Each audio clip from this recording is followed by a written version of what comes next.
Então, estamos de volta aqui para o nosso segundo tempo e vamos, então, dar continuidade aqui, compartilhar a tela para a Janete continuar.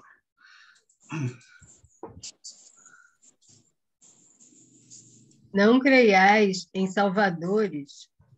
Peraí. Não creiais em salvadores que não demonstrem ações que confirmem a salvação de si mesmos.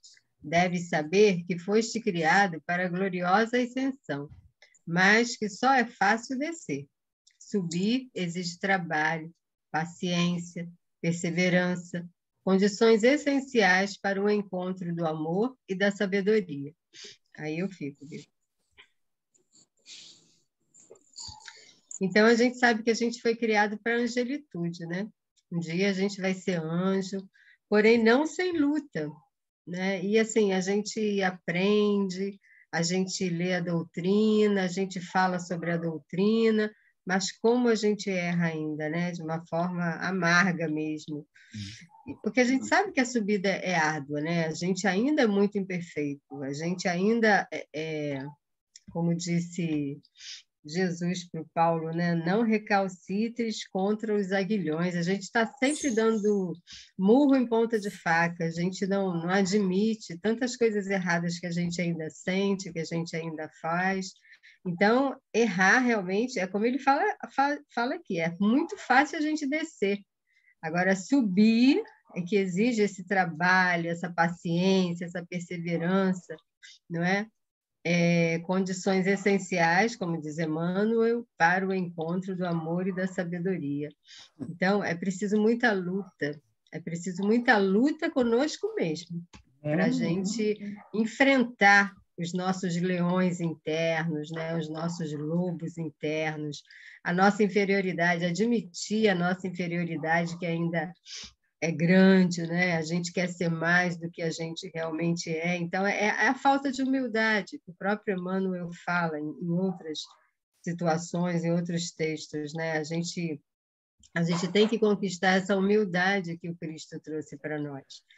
A humildade é você saber aquilo que você é na obra da criação, qual é o seu papel, né? O que a gente tem que fazer no mundo, e não querer, né, sair atropelando tudo e sem conhecimento de causa e sem conhecimento de nós mesmos, porque normalmente nós somos ilustres desconhecidos de nós mesmos.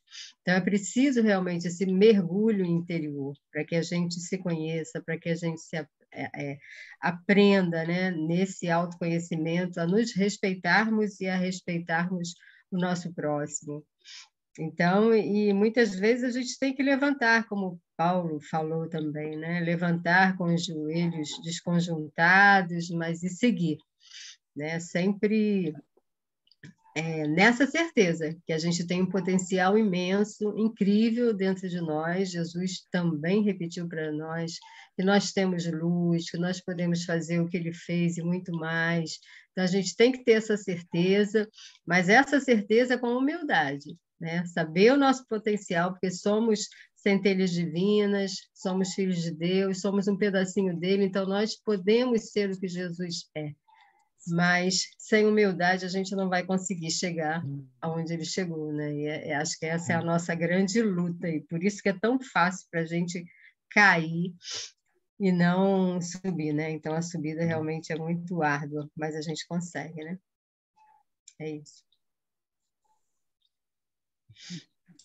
Eu me lembrei do Sermão da Montanha, que eu acho que, não que a gente consiga fazer o que o Sermão da Montanha prega, mas eu acho que é um bom recurso que mexe com o nosso sentimento. Quando a gente está atrapalhado de cabeça, está sem saber para que lado vai, está desconfiando de si e do outro, está mal, eu acho que, na minha cabeça, ler o Sermão da Montanha, deixar ele entrar um pouco dentro do coração, tranquiliza a gente. É sim, é um grande norte, né? Exatamente. Eu acho belíssimo, belíssimo. O momento, inclusive, que o Cristo trabalhou com ele foi um momento de muita espiritualidade dele, foi um momento lindo mesmo. Muita inspiração do alto. Eu acho que ali trabalha muito com os sentimentos nossos, com as dificuldades que nós temos com sentimentos básicos, e é uma coisa boa para a gente mergulhar quando a gente está atrapalhado, entendeu?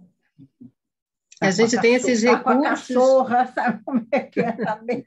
A gente tem esses recursos, né, Doroma? E a gente não utiliza, é impressionante. Né? A gente prefere se engalfinhar nos nossos conflitos do que buscar, como você está falando, né? Buscar o Sermão do Monte, refletir com ele, encontrar uma serenidade para a gente continuar tocando, né?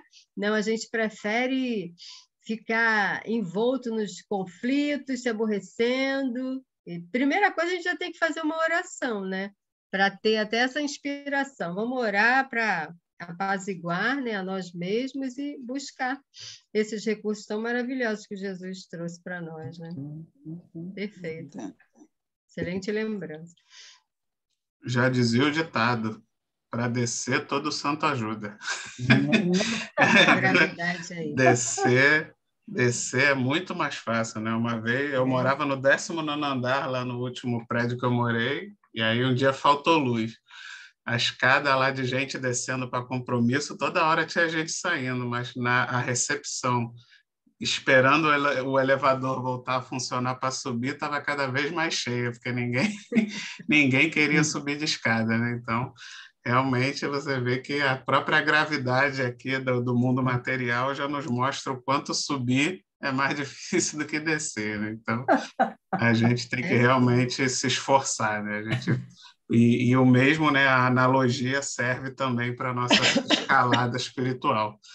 Com certeza é muito mais difícil a gente subir moralmente, né, a gente conseguir ter conquistas morais, do que descer e retornar aos nossos defeitos morais, né? Os defeitos são muito mais fáceis da gente sucumbir, da gente retornar, porque já é o que a gente está acostumado, né?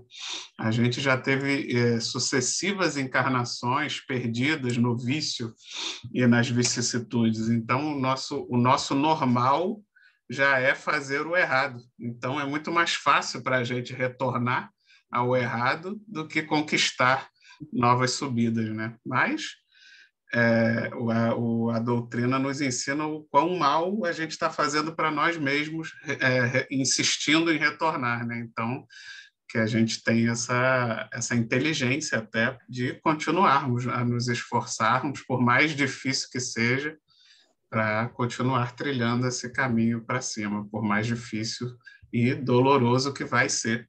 Foi para o Cristo e vai ser para todos nós também, porque não somos diferentes, somos filhos de Deus, igual a Ele. Ele demonstrou para a gente que o caminho não vai ser fácil, vai ser difícil. Mas a gente consegue. Com certeza. Não, vamos conseguir. Ele mostrou que é possível. E olha que ele fez o mais difícil. Ele fez questão de fazer o mais difícil dos caminhos para mostrar que é possível. Vamos em frente. Bem, Maria. Se alguém te fala em valor das facilidades, não acredite. É possível que o aventureiro esteja descendo, mas quando te façam ver perspectivas consoladoras, através do suor e do esforço pessoal, aceita os alvitres com alegria. Aquele que compreende o tesouro oculto nos obstáculos e dele se vale para enriquecer a vida, está subindo e é digno de ser seguido. Emmanuel realmente é um poeta, né? Maravilhoso. E é isso, né? Compreender o valor dos obstáculos, dessas dificuldades, o que a gente aprende com cada problema, com cada dificuldade, ao invés de se desesperar, tirar um ensinamento, né? Quais são as virtudes que a gente tem que aprender com as nossas dificuldades, né? Lógico que nada vem para a gente por acaso, né? Se Deus permite que as dificuldades ocorram, é porque a gente está necessitando delas, né? Então, a gente precisa muito aprender com tudo que vem para nós, de bom e de ruim, né? E normalmente o que a gente acha que é ruim não é, é um ganho, porque a gente tem muito que crescer em cima daquela dificuldade, a gente coloca muitos obstáculos nas coisas que nos acontecem, nos problemas que nos acontecem, normalmente a gente agiganta os problemas, a gente faz com que eles cresçam demais, porque é a questão até da facilidade, né? Da gente querer as coisas muito fáceis. Então, quando o problema surge, a gente se angustia, e por se angustiar, a gente fica com a visão, muitas vezes, bloqueada para as soluções. Então, a gente tem sempre que manter a serenidade, orar sempre, pedir a ajuda do alto, da espiritualidade, para que a gente possa estar buscando a solução e, com certeza, ao sair daquela dificuldade, daquele problema, sair uma pessoa melhor, né? Sair com um aprendizado, sair com valores, né? Ganhar valores com essas dificuldades que surgem na nossa vida. Então, é isso, é crescendo sempre com cada lição do caminho. E esses exemplos a gente vê, né? Pessoas que, acho que cada um de nós tem esses exemplos na vida, pessoas que lutam muito, que batalham muito, e que são exemplos a seguir mesmo. A gente vê como a pessoa persevera, como a pessoa não desiste diante das dificuldades, e às vezes as dificuldades são extremas mesmo, às vezes até dolorosas, mas você vê muitas vezes essa pessoa sorrindo, essa pessoa alegre, essa pessoa insistindo, e não precisa falar nada, basta olhar, por exemplo, dela para a gente se espelhar e querer ter essa coragem que aquela pessoa tem em momentos tão difíceis. E a gente, às vezes, por muito pouco, a gente quer desistir, né? A gente se desespera, quer arrancar os cabelos, e a gente tem exemplos, eu mesmo tenho, né? Exemplos na minha vida de pessoas que são assim. São esses verdadeiros heróis mesmo. São esses cristos, né, diários, esses cristos anônimos que estão por aí, nos convidando para seguir em frente, mostrando através da coragem deles. É isso. Não.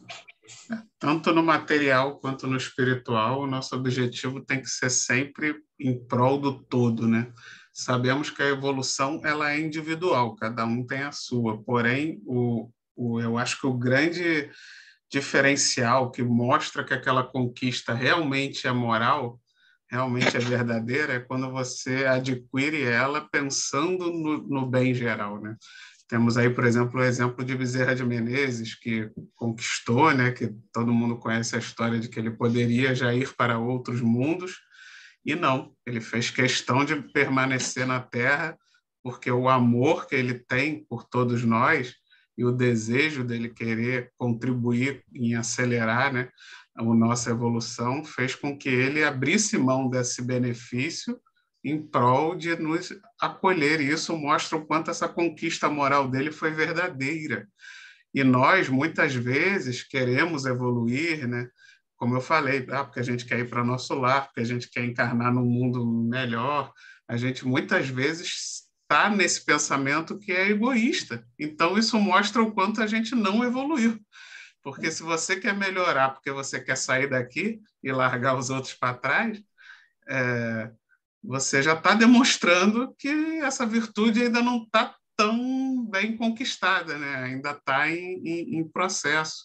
E isso vale para tudo, e eu não estou nem dizendo que necessariamente isso é ruim.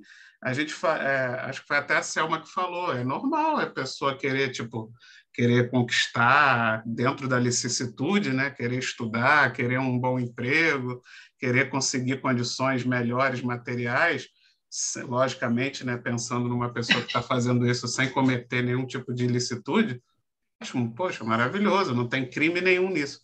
Mas ainda assim, a gente tem que ter cuidado, porque mesmo quando a gente não está cometendo crime, mas isso não quer dizer também que você talvez não esteja estagnado, né?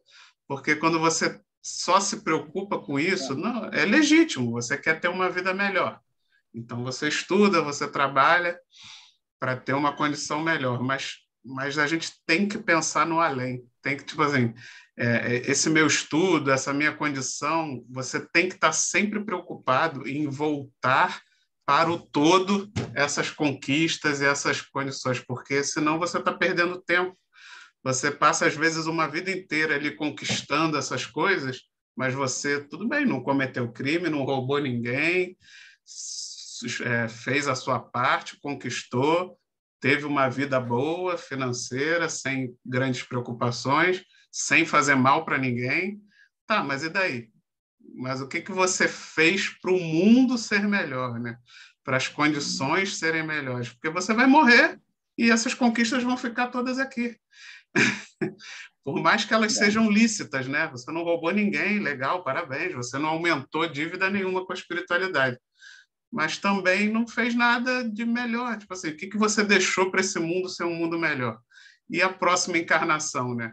Você pode reencarnar numa condição muito ruim na próxima encarnação, e aí toda aquela sua conquista não serviu de nada, porque o ideal é você tentar transformar esse mundo num mundo melhor, num mundo onde você possa reencarnar em qualquer lugar, em qualquer país, em qualquer condição, e você não vai viver uma vida sofrida, uma vida de dor, de sofrimento. Você pode até ter condições financeiras, dificuldades diferentes, mas o ideal é que a gente consiga criar um mundo onde qualquer lugar que você reencarne, você vai ter uma vida digna, uma vida mínima. E a gente sabe que não é essa a realidade do mundo hoje, né? Dependendo do lugar onde a gente reencarnar, você pode ter o esforço que for, que você vai ter uma vida muito sofrida, muito dolorida, dependendo do lugar e das condições, né? Então, a gente, né, mais uma vez, não estou aqui fazendo apologia de que você não deva querer conquistar condições melhores para você e para sua família, mas a gente tem que ter cuidado, porque eu sempre digo que eu acho que o grande mal do mundo não é mais a maldade. Eu acho que a gente já ultrapassou essa barreira da maldade pura e simples. Nós ainda temos alguns espíritos dedicados ao mal, assim, né? Aquele mal puro ainda existe. E ele é muito barulhento, e por isso parece, né? Chama atenção. Mas é a minoria. Se você for olhar toda a humanidade, essas pessoas dedicadas ao mal pelo mal, sei lá, não deve representar nem 10% da humanidade. Mas provavelmente nós temos aí 80% da humanidade dedicadas à indiferença, dedicadas a si mesmo, e no máximo ali ao seu ciclo mais próximo. E isso já é muito ruim, apesar de não serem mais pessoas que fazem o mal, que não praticam o mal, mas também não fazem o bem, não praticam o bem, estão muito dedicadas e pensando só em si e na sua família. E aí, inclusive, isso faz com que esse 10% de mal chame tanta atenção e pareça que o planeta ainda é todo mal, justo pela indiferença da grande maioria, né? Nós vivemos numa... Eu acho que o grande mal da humanidade hoje é a indiferença, mais do que a maldade. Estamos muito indiferentes à dor, ao sofrimento do próximo, né? A gente acaba fazendo muito pouco ou quase nada, ou até nada, né? Muitos não fazem nada pela realmente aliviar e para transformar esse mundo num mundo melhor. Sei que é difícil, né? Estou falando, não estou acusando ninguém, estou falando de mim mesmo. É realmente um desafio a gente conseguir, né, sair desse egoísmo próprio e, no máximo, daqueles que estão mais próximos. Né? Mas temos que repetir isso, você tem que falar, a gente tem que ouvir, a gente tem que repetir para ir entrando na cachola, porque senão ai, a gente voa. Não dá, é muito grande a atração pela matéria, muito forte, né, em nós, é muito forte. Agora, o espiritismo ele traz uma coisa que, mesmo que você não consiga andar muito na sua encarnação, mas ele traz uma consciência muito grande. E acho que essa consciência ela já vai frear muita coisa ruim que a gente faria se não tivesse esse esclarecimento todo. Sim. A indiferença já é melhor do que o mal, né? O mal pelo mal, que era o que provavelmente estávamos anteriormente, né? Mas é preciso dar mais um passo, né? Precisa a gente sair dessa indiferença também, sair desse nem mal nem bem e partir para o bem. A consciência ele dá, mexe com a gente. Então, você às vezes não consegue dar um passo grande, mas dá um pouquinho. Balança um pouquinho, já está indo bem, já está indo bem. Porque o que a gente sabe dessas leituras todas, né, é que o que Deus valoriza é o esforço que a gente faz para melhorar. Não é que você conseguiu uma encarnação maravilhosa, não é isso que ele está pretendendo, mas que você se esforce. Né? Você se esforça. Né? A gente se esforçar é mais suave, né, do que conseguir se superar é um negócio muito difícil. É verdade. Como você falou, uma andorinha não faz verão, né? Então, tipo assim, uma pessoa sozinha não vai mudar o mundo. Mas uma pessoa sozinha que se esforça para mudar o mundo, talvez já seja uma pessoa preparada para alçar voos maiores, porque aí Deus vê nesse espírito um espírito que não vai, no momento que ele adquirir mais liberdade, né, ter acesso a corpos físicos que liberem mais as propriedades do espírito, Deus já consegue enxergar que naquele espírito ele não vai causar problemas com essa liberdade, né? Ele já está preparado para ter uma liberdade espiritual maior sem perturbar o universo, né? Sem causar maiores problemas no universo. Então, como a gente falou, a evolução ela é coletiva e individual ao mesmo tempo. Verdade. É isso. Mais alguém que queira comentar? Então, vamos encerrar. Semana que vem já sou eu, né? Dia 23. Estou vendo aqui na agenda. Não estou conseguindo mexer. Tá, foi. Então, convido a todos, então, a fecharmos os nossos olhos para a prece de encerramento. Obrigado, Senhor Jesus. Extrema gratidão por mais essa oportunidade de estar aqui junto com esses irmãos tão queridos, nessas condições tão boas de estudo, de reflexão. Mas, Senhor, coloque no nosso coração essa semente de luz que, além do estudo, além dos conhecimentos, vai realmente despertar em nossas almas essa caridade tão necessária a cada um de nós individualmente e tão necessária ao planeta coletivamente. Que o Senhor nos dê sempre os olhos para enxergar que quando a dor e o sofrimento se aproximar, é porque, na verdade, é o bem, é essa semente despertando e que é muitas vezes necessário o esforço, a dor e o sofrimento para despertar. Nos dê esses olhos de ver, para que possamos suportar com bravura e não entrarmos no desperdício de tempo das lamentações. Obrigado, Jesus, obrigado aos espíritos protetores da Casa de Emmanuel. Fiquem todos com Deus e uma boa noite. Graças a Deus. Boa noite. Graças a Deus. Graças a Deus. Boa noite para todos. Boa noite. Fiquem com Deus. Bom fim de semana. Bom fim de semana. Bom fim de semana para todos. Fim de semana para todos.